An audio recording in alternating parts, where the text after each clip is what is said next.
Hi guys, my name is Lucia and today I'm going to be showing you the makeup that I brought to Paris. I'm living in Paris for 4 months. You guys really wanted me to show you the makeup before I left, but I did not have time. But I thought now that I am here, I am settled, I can show you the makeup that I brought. So let's just get right on into it. So this is all the makeup that I brought. I bought a little €3 basket from like a dollar store, Euro store sort of cheap place that I have it all stored in. For packing, I packed it in this Case Up Miami case. This was sent to me right before I left. And this is such a good makeup case. I had no idea how I was going to transport my makeup to Paris because I've never owned a hard shell case or really anything helpful for carrying makeup that could actually protect your makeup. So every time I pack my makeup, I kind of just like cross my fingers and hope for the best. But this opens up like this. It has this really pretty rose gold zipper, and then there's a pocket here, and this was where all of my face products were. And then it has a little thing here that you can hang on a door or anywhere that you want. There's a mesh compartment here that I had brushes in. Another mesh compartment here, another pocket here. Oh, I don't even think I knew that was a pocket. Well, there you go. And then a little pocket here. I think this is where your brushes are supposed to go, but I kept my palettes. Oh, and then I have a train ticket. I kept my palettes here, and this fit everything. So I didn't have to use any other storage, and I was just very happy to know for sure that nothing would happen to my stuff. This is a really nice case. I'll link it down below. This isn't sponsored. I just really like this. It was very helpful and comforting to know things would not break. So let's get right on into it. I basically brought just one face of makeup and then 2 eyeshadow palettes. So the 2 palettes I brought the Temptress Alter Ego palette. I talk about this palette a lot. Oh, hello.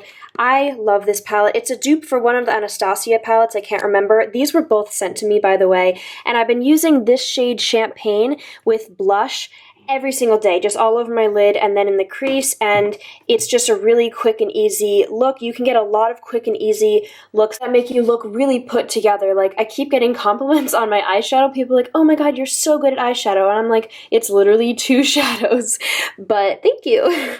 So yeah, that's that one, and I've been wearing that mainly every day. And then this is the Bad Habit Aphrodite palette. You can't get these anymore. Bad Habit, at least when I left, it was like under construction or something, so they're revamping. I'm not sure if they're back now, but this is what the palette looks like. It's really nice. As you can see, I have pan on some of the shades. It's just a nice fall palette, and I felt that with this palette, I kind of had every basic and colorful shadow that I think I would need for a look here. Also, this shadow Sparks fell out this morning. It's still intact, but if I were to turn this over, it would fall out. And I tried to tape it, and tape doesn't hold. So I'm definitely not gonna buy glue. That's a lot of work. I'll just, it's okay. I don't use that. I don't use that shade that much. For my base, I brought the only foundation I own, the Physicians Formula, the Healthy Foundation in the shade LC1. I like this foundation. It's light coverage, but it just evens out your complexion, and I think it's nice. I then have the First Aid Beauty Eye Duty Triple Remedy in Fair Medium. This was sent to me from Octoly a while ago, and I've actually stopped wearing concealer under my eyes. I think that it looks, at least at the moment, pretty dry. I don't have dark circles, but I use this under my eyes just to even things out, and I think it looks so much more natural. Under my eyes never look dry anymore, and yeah, I really, really like this product. I did bring my under eye concealer. I used the Tarte Shape Tape in the shade Light. I think I've used this once maybe when I was doing a more intense eye look. I'm not going to get rid of it. I will use it up, but I'm just not feeling like I need it right now. I think it does more harm than good. For setting my under eyes with that product, or a concealer if I wear it, this is the Kat Von D Translucent Locket Setting Powder. But this doesn't just have that. Before I left, I filled this with my Laura Mercier setting powder, so it has a mixture of the two. This was one of the free birthday gifts from Sephora, and the reason I got it was because I wanted to have a small loose powder to bring to Europe. So this isn't necessarily me supporting the brand. I just basically wanted it for the packaging because it's compact. And then my powder for all over my face is the Maybelline Fit Me Matte and Poreless in 110 Porcelain. I actually use the Set and Smooth at home. That's the one I meant to grab. I just grabbed this by accident, and it definitely is what it says. It's matte and it's poreless. It's kind of really cool how poreless it is.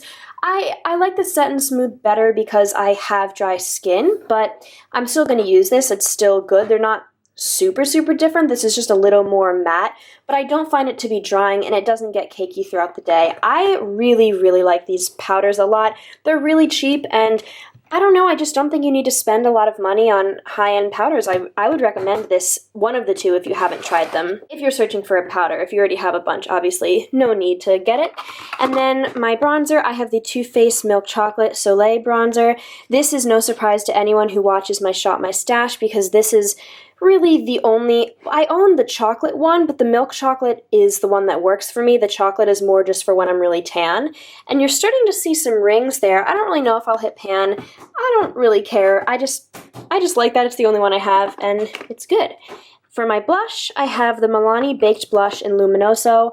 I fell in love with this spring. This is the only blush, for the most part, I've been using for months now. It's just so good. It gives you such a nice peachy glow. It really adds the right tone to my face, I've found. I also really like the Benefit Rockateur blush. They're very different. This is way more warm toned, but it just looks right on my skin. So that's the one I decided to bring. Plus, it's small and it's drugstore, so if something were to happen to it here, if it were to break or something, it's easily replaceable. For my highlight, something that is not easily replaceable because it's very expensive, is the Laura Mercier, what is this? Matte Radiance Baked Powder and Highlight 01. I got this with a gift card in the spring, and it's really nice. It is subtle if you want it to be subtle, but as you can see, it doesn't have to be subtle. That's a swatch, so you can make it very intense if you want, but you can go very light-handed with it and make it very light. It also has this really nice kind of wet effect. It's just such a good product. Next, we have, this is the Milani Eyeshadow Primer. Nothing really to say. I'm definitely going to run out of this maybe before I leave, so I might have to find a different one, but for now, that is working. Mascara, I brought the L'Oreal Voluminous Carbon Black. This is good. It's a dupe for the Tarte Lights Camera Lashes, which is my favorite mascara. It's not as good, but I've been using a different technique for my mascara that I found has worked better. I use, where is it? I use this spoolie and I brush it through my brows, or not my brows, what? I brush it through my eyelashes, and then I put this at the base of my lashes and I pull it up, and I found that that helps to initially give it more volume and separation. Like I said, it's not my all-time favorite mascara, but I think it's good, and I kind of just grabbed something I knew was safe from the drugstore before I left because I wanted to have something while I was here, but I didn't want to splurge right before my trip. A product I swear by is the NYX Glitter Primer. This is so good for any chunky glitter shadows. It just works really well, and I was definitely not going to leave that behind. Something I don't think I needed to bring, I haven't used it. This is the NYX Pro Foundation Mixer in the shade Olive. I use this in the summer to mix in with my foundation when I get really tan, but I kind of got tan the first half of the summer because the first month of my backpacking trip, I was in Greece and Italy and Croatia and going to the beach. And then the second half of my backpacking trip, I was in Amsterdam, Germany, Prague, Ireland, places that I wasn't really getting a tan, so I kind of lost my tan. So this foundation is a little light on me right now, but for the most part it works. So I haven't used this, but I will just take it home with me at the end because it is a good product. I just didn't really need it this summer.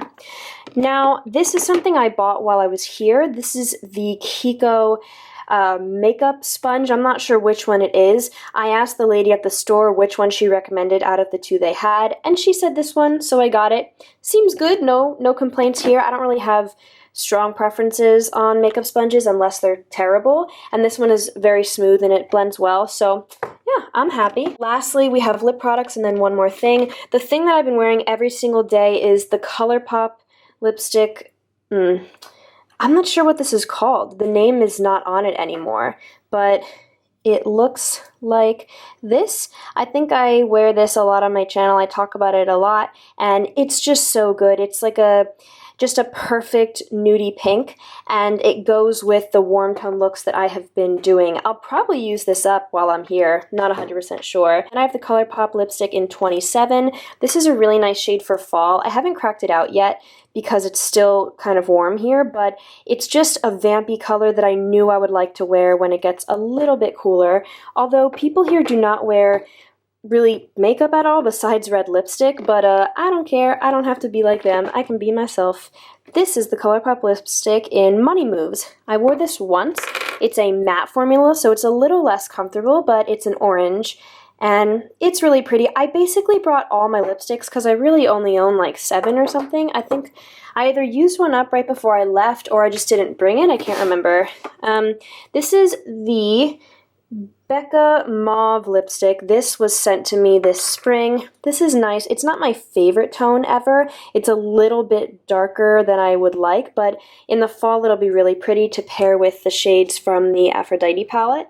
And then the last lipstick I brought is the AOA Studio Wonder Matte lipstick in Obsessed. This was sent to me a while ago, maybe a year and a half ago, and it's my all-time favorite red liquid lipstick. I definitely will repurchase this when I run out. It's so good. It's such a good formula. I think it's $1. It's just so good, and there was no way I wasn't going to bring a red lipstick to Paris. And the last thing, I actually didn't bring this. I told myself, oh, Lucia, you're going to Paris. You won't wear glitter, even though at home I literally wear glitter every day.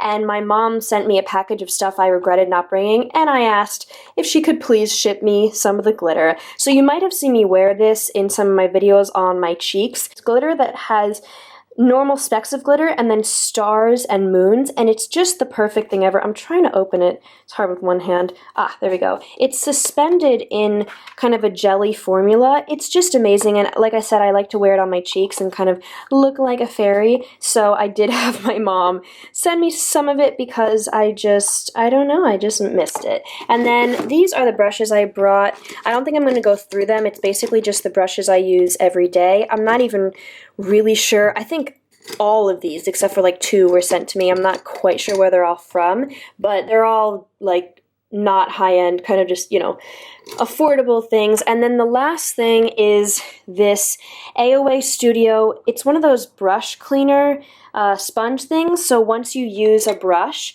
say I used this brush, which I did, that has red on it, then you can rub it on this and it'll get the pigment that's right on the top off of the brush, so then you can use it again. Obviously, it's not cleaning your brushes, it's not a sanitary thing, but it's just from day to day, just so you can, you know, come to Paris and only bring these brushes, and then you can use different colors when you want to. So that's it for the makeup I brought to Paris. It's not anything super fancy or super luxurious.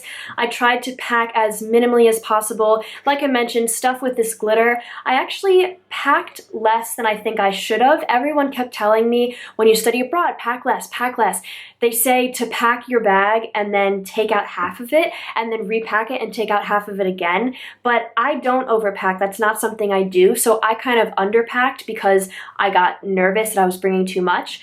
So, you know, it's not a big deal. I'm in Paris, I'll buy stuff, but I did have my mom ship me some clothes. And I want to show you guys my closet. I want to show you guys the clothes I brought to Paris, along with an apartment tour. And I still haven't started editing my 2-month backpacking trip that I vlogged. So I gotta get on those things. But please give this video a thumbs up and subscribe if you enjoyed. I'm excited to be back once again, and I will see you guys very soon. Bye.